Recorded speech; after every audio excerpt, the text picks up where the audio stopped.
We did Nick Jr., we did PBS Kids, and now it's time we talk about the worst of Disney Jr. Out of all these 3 channels, Disney Jr. is the channel I watched the least.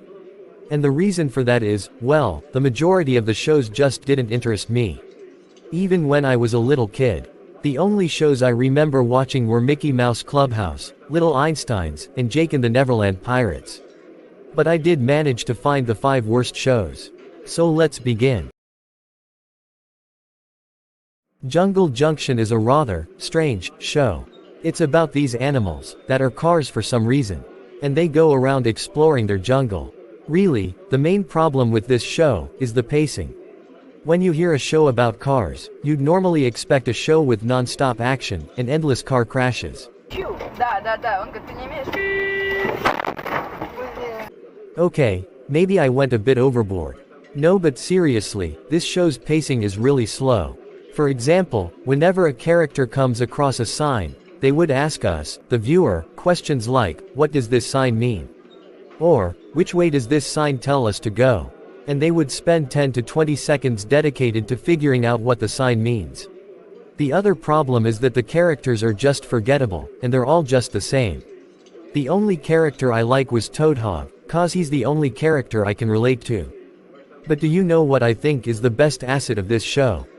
The theme song. Deep inside the jungle, far from anywhere, there's a place that no one knows, but we can take you there. It's That song has been stuck in my head since December of 2021. Anyways, let's move on. Fun fact. This is the first show I remember hating. Every time it came on, I would ask my mom to change the channel. I think the reason I hated it is because it was incredibly pandering and annoying, even as a 3-year-old. And more importantly, it was only made to cash in on the Disney Princess franchise. And for frick's sake, why is Disney so obsessed with princesses?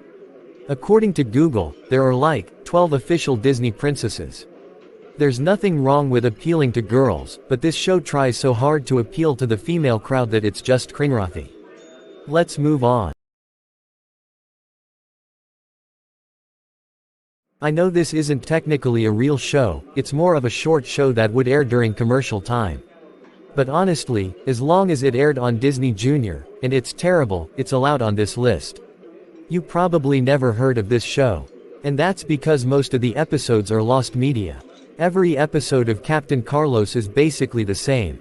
Our protagonist, Carlos, is getting ready for some sort of event, like a baseball game, or camping. And he decides to get a snack.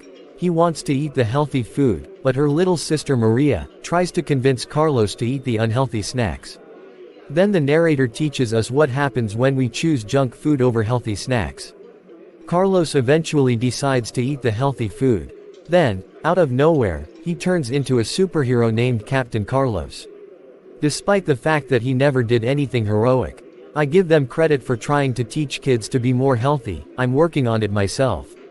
But the main problem with this show is that it's just so repetitive and lazily put together. To the point where it feels like they're just copying and pasting episodes and adding slightly different animation. And I can't believe I'm saying this, but this superhero show is even worse than Hero Elementary. Yep, you heard me. I thought Hero Elementary was the worst superhero show. But Captain Carlos is somehow even worse and boring. At least Hero Elementary doesn't try to shove its lessons down your throat. Let's move on to the bottom 2.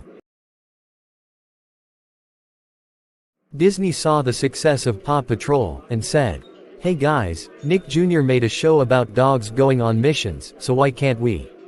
Even if I don't think this show is a complete rip-off of Paw Patrol, it's still not hard to see that it got some inspiration from it.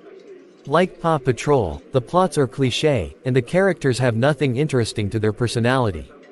And also, look at this. Happy Booty Dance! 1, 2, 3!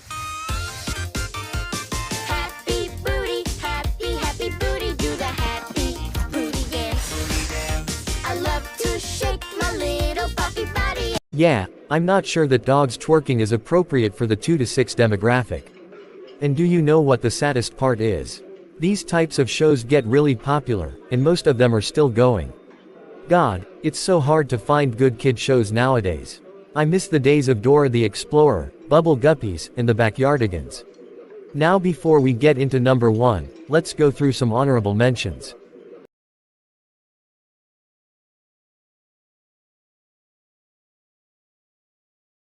Now again, I didn't watch Disney Junior that much, so picking a number 1 choice was really hard. But I did manage to find the worst one, which is... Oh, my God. Now this is what I call a shameless cash grab. What even is there to talk about? It's an obvious rip-off of PJ Masks. Like seriously, were they really that desperate for ideas that they said, "Hey guys, since PJ Masks was so successful, why don't we make the same show, except with Spider-Man?" Yep, I just described the whole show to you in one sentence. You're welcome. What else is there to say about this show? The animation is generic, almost all of the characters are cookie-cutter bland, and the stories are just forgettable. And I just gotta ask, why does Disney keep buying companies? Like, Disney now owns Pixar, Blue Sky Studios, Star Wars, Marvel, etc. Disney. Just leave these companies alone. Your brand is just as big as it is. This show is such a frickin' rip-off that it makes the Video Brinquedo movies look like original, unique ideas. Sure, there are technically worse shows out there, but Spidey and His Amazing Friends is by far the most shameless rip-off I've ever seen in my life. In conclusion, even if I didn't watch Disney Junior as much as Nick Jr. and PBS Kids, it still played a major role in my childhood. Besides, without Disney Junior, we wouldn't have Mickey Mouse Clubhouse, which was one of the first shows I remember watching growing up. Now before we wrap this up, I need to tell you guys something. I'm currently working on episode 4 of The Crazy City of Partyville, but I don't have a release date yet. If you enjoyed the first 3 episodes, then you can support the show by subscribing to Party TV, and also follow me on Instagram. Like always, see you next week.